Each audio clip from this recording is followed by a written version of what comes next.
Hello everyone, welcome to skill IQ and शिक्षा और अध्ययन दोनों ही चैनल्स पे आपका स्वागत है। बात करते हैं टेस्ट नंबर 15 की और बड़े तेज़ी से हम 20th टेस्ट की तरफ जो है भाग रहे हैं। ओके, तो ये चीज़ चलेगी। वैसे भागना एक अच्छी बात नहीं है इन द सेंस स्टडी के हिसाब से देखें तो एक अच्छी जो है बात या सेंस नहीं बनती इस चीज़ की, इस बात की। ठीक है, तो चलिए देखते हैं, फोकस करते हैं अपनी बातों पे, इन चीज़ों पे वेस्ट टाइम नहीं करते हैं। The crux of the matter, the crux of the matter क्या होता है भाई?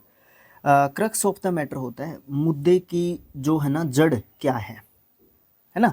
मुद्दे की जो जड़ है ना वो क्या है, the crux of the matter होता है। The critical point, the interesting thing, the unknown point, the lesser issue.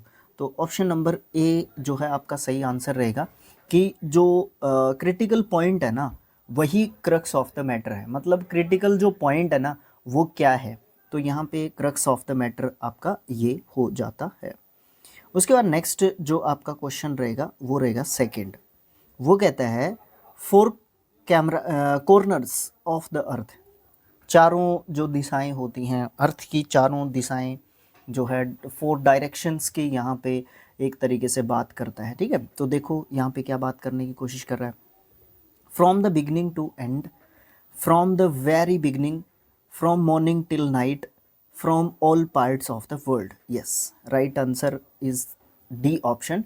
मतलब यहाँ पे सभी जो है जो संसार है ना उसके सभी चारों कोनों की यहाँ पे एक तरीके से बात एक तरीके से कर रहा है। ठीक है, four corners of the earth means सारे के सारे parts of the world. Okay, next जो आपका क्वेश्चन है वो है hanging by thread. Hanging by thread मतलब एक तरीके से झाड़ियों में लटक जाना। तो भाई जब झाड़ियों में आप लटक गए हैं तो क्या हो गया है, यहाँ पे बहुत परेशानी में आप एक तरीके से पड़ गए हैं। ठीक है ना, बहुत बड़ी प्रॉब्लम में आप एक तरीके से पड़ गए हैं, ऐसी बात यहाँ पे समझ सकते हो आप लोग। ठीक है, ऑप्शंस देखते हैं। इन अ सॉरी और humble state, be extremely weak, unable to act as desired, या फिर be in a dangerous situation. तो यहाँ पे आपका ऑप्शन नंबर डी जो है राइट आंसर है। आप एक बहुत ज़्यादा जो है असुविधाजनक स्थिति में फंस गए हैं एक तरीके से, तो आपका हैंगिंग बाय थ्रेड यहाँ पे होगा। नेक्स्ट है shake off, to shake off, हिलाना एक तरीके से किसी चीज़ को। मतलब क्या होता है कि कोई भी चीज़ है या कोई भी व्यक्ति है जिससे हम छुटकारा पाना चाहते हैं। क्यों? क्योंकि वो चीज़ हमारे लिए यूज़फुल नहीं है या फिर हमें उस चीज़ की उस टाइम पे ज़रूरत नहीं है, तो इसलिए वो चीज़ जो है हम उससे शेक ऑफ करना चाहते हैं।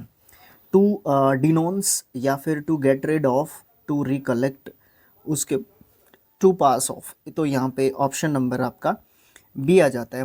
हम उस चीज़ से क्या करना चाहते हैं, उस व्यक्ति से हम क्या करना चाहते हैं, छुटकारा पाना चाहते हैं, बचना एक तरीके से चाहते हैं उस जो है पर्टिकुलर पर्सन या फिर चीज़ से। ठीक है, छुटकारा पाना चाहते हैं हम लोग।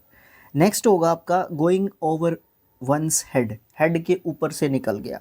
क्रिकेट की लैंग्वेज में बोले तो बाउंसर चला गया। तो बाउंसर जब चला जाता है तो बात क्या होती है, हमारी समझ में नहीं आती है, पल्ले नहीं पड़ती है। Unable to take a decision beyond one's capacity to understand, unable to function as one use to, something one did not expect. तो यहाँ पे ऑप्शन नंबर बी जो कि सोच से परे की बात है, जिसमें आपकी आपकी कैपेसिटी नहीं है उस बात को समझने की, या वो बात आपकी सोच समझ से क्या है, बाहर है। That is called going over once head. ठीक है, सिर के ऊपर से एक तरीके से बात वो गई। नेक्स्ट आपका क्वेश्चन है question number 6, mad as a hatter. Mad as a hatter का मतलब क्या होता है? हैटर या फिर मैड एज ए हैटर का मतलब आप बोल सकते हो कि कोई पागल या सन की व्यक्ति को एक तरीके से आप जो है मैड एज ए हैटर जो है बोल सकते हो। और इसमें जो है ना एक सन की व्यक्ति कौन होता है भाई? एक सन की हल्का फुल्का पागल जो होता है, या फिर एक ऐसा व्यक्ति को एक ऐसे पर्सन को सन की बोलते हैं जो अपने इसको नेगेटिवली भी ले सकते हैं आप लोग, ज़्यादातर इसको नेगेटिवली लेते हैं, बट कई सिचुएशन में जो सन की व्यक्ति होते हैं ना वो एक तरीके से कुछ कर गुजरने वाले जो है व्यक्ति को डिनोट करने के लिए कहा जाता है। ये इस तरीके की बात है। ठीक है, तो वो वाली चीज़ आप बोल सकते हो, ठीक है। मैं इसको पॉजिटिव, मैं भी जो है किसी भी साइड या किसी भी बात की जो पॉजिटिव साइड है ना उसको ज़्यादा प्रीफर करता हूँ कि आप लोग उसके बारे में ज़्यादा सोचें, कि हम लोग जो है नेगेटिव साइड की तरफ ज़्यादा ध्यान देते हैं, तो इस चीज़ को हमें ध्यान में रख के करना चाहिए। तो इसका मतलब सन की समझ सकते हो, सुपर स्टिटियस, ठीक है, थोड़ा सा प्रोनाउंसिएशन में इधर उधर हो जाता है। और उसके बाद वेरी अपसेट, उसके बाद एसेंट्रिक या फिर ओल्ड फैशन्ड। राइट आंसर जो है हमारा सी होगा। एसेंट्रिक मतलब सन की, सन की मतलब फिर से मैं इसके ऊपर थोड़ा सा अगर बोलना चाहूँ तो कुछ यही बोल सकता हूँ कि ये है ना कर गुजरने की जो है हिम्मत भी रखते हैं। लेकिन इसके विपरीत अगर मैं नेगेटिव साइड देखूँ तो ये ऐसे व्यक्ति होते हैं जो थोड़े बहुत पागल टाइप के होते हैं। पागल टाइप के इन द सेंस कि करना कुछ जाएंगे, होगा कुछ, या किसी भी चीज़ को उल्टा पकड़ लेंगे, नहीं मुझे तो यही करना है, ऐसे ही करना है, समझाओ मानेंगे नहीं, इस तरीके की चीज़ें इन लोगों के साथ होती हैं। नेक्स्ट क्वेश्चन होगा 7th question, feather your on nest. Feather your on nest का मतलब क्या होता है कि जो दूसरों का फ़ायदा उठा के आप जो है क्या करते हो, बहुत सारा पैसा इकट्ठा जो है अपने लिए कर लेते हो, या बहुत सारा पैसा आप अपने लिए कमा लेते हो, बट दूसरों का फ़ायदा उठा के आप जो है वो चीज़ें कर पाते हो या फिर आप करते हो, ठीक है। मेक मनी अनफेयरली बोल सकते हो आप लोग। विन अ कंपटीशन, ये तो है ही नहीं। Be in a comfortable position, some kind 10% to 50% तो मैं कह ही नहीं सकता, 10 to 20% बोल सकते हैं हम लोग। Disturb other in their work, भाई तीनों ही ऑप्शन जो है बहुत सही नहीं है। पहला ऑप्शन जो है सही रहेगा, मेक मनी अनफेयरली, आप पैसे कमाते हो बट बाय हुक और बाय क्रुक वाले वे से आप जो है पैसे कमाते हो, ठीक है। ये वाली बात जो आप यहाँ पे बोल सकते हो फेदर योर ऑन नेस्ट के लिए, ठीक है। ओके, नेक्स्ट जो आपका क्वेश्चन है वो 8th है, be an old hat. Be an old hat मतलब कोई भी ओल्ड फैशन्ड जो चीज़ होती है या फिर आउटडेटेड आप एक तरीके से चीज़ बोल सकते हो, ठीक है ना। उस चीज़ का, उस पर्टिकुलर पर्सन का अभी टाइम जो है नहीं है, मतलब कोई भी ऐसी चीज़ जो उबाऊ है या तो पुरानी हो चुकी है, तो आप उसको बी एन ओल्ड हैट जो है बोल सकते हो।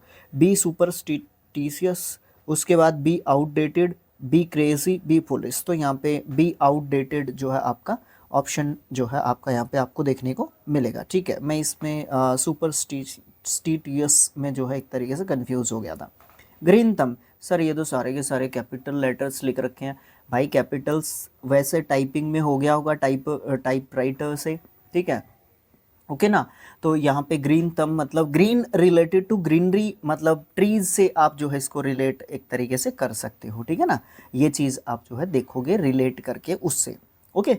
तो प्लांटिंग या गार्डनिंग से आप जो है इसको रिलेट कर सकते हो, ठीक है।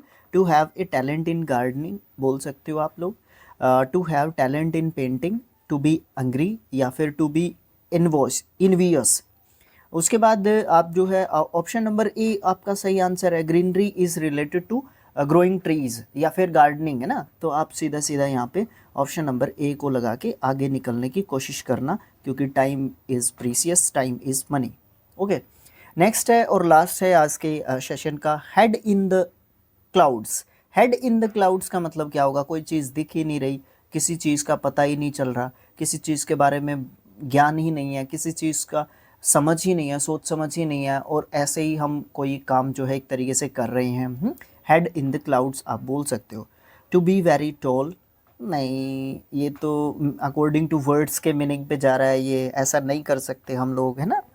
To feel giddy, to be very lazy, या फिर to daydream. Yes, this is the right answer, to daydream. Daydreamer को एक तरीके से बोल सकते हैं जो दिन में स्वप्न देखने वाला जो पर्सन होता है, वो क्या होता है, हेड इन द क्लाउड्स होता है, उसका हेड इन द क्लाउड जो है उसका होता है, ठीक है। बादलों में मुंह होता है, वहीं से बोल देता है बहुत सारी बातें, बट एक्चुअल में रियलिटी कुछ और होती है, वो कुछ और दिखाता रहता है या फिर कहता रहता है, ठीक है। That is the end of our today's session. Next जो होगा टेस्ट नंबर 16 होगा, ठीक है। और आप लोग जो है वीडियो को शेयर कर सकते हो, चैनल को सब्सक्राइब कर सकते हो, ठीक है। और आप कमेंट करके मुझे अपने सजेशंस दे सकते हो, आप क्या बोलना चाहते हो वो सब चीज़ें बोल सकते हो कमेंट बॉक्स। और लास्ट में भाई वीडियो को लाइक ज़रूर कर दिया करो, जिससे रिकमेंडेशन में चला जाएगा वीडियो।